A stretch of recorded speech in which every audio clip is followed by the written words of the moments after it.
No niin, päivitetään välillä tännekin jotakin.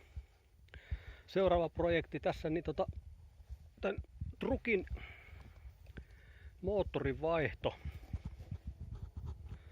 Tässä on tällainen bensakaasukäyttöinen nelisylinterinen moottori. Lienee joku Jenkki Fordin johdannainen 2,8 litranen. Siinä nyt ei ihan varsinaisesti tuoraan mitään vikaa ole, mutta bensaa kuluu aika tavalla ja sitten vähän potee voiman puutetta, niin ajattelin, että vaihdetaanpa siihen mylly ja kävin sitten tänään irrottelemassa yhdestä puimurista tämmösen Perkinsin moottorin 4,236, kun se nyt oli 3,9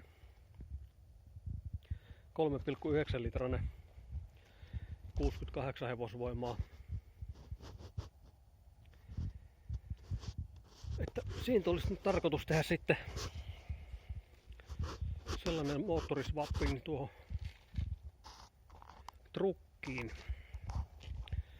Ja sekin tässä dieselissä on parempi, kun tuossa talvella sitä käyttää, niin kun sen saa käyntiin, niin se sitten käy ja rötköttää päinvastoin kuin tuo bensakone tuossa, niin se vaatii ryyppyä ja lämmittelyä ja painele kaasua, pumppaa sitä ja niin päin pois. Niin jo silloin kun tämä trukki tuli minulle, niin oli minulla ajatus, että tähän vaihtaa dieseli jossain kohtaa. Hyvin tää on, tai kohtalaisen hyvin palvelu tällaisenakin, mutta nyt on sitten vaihdon paikka. Ja niin.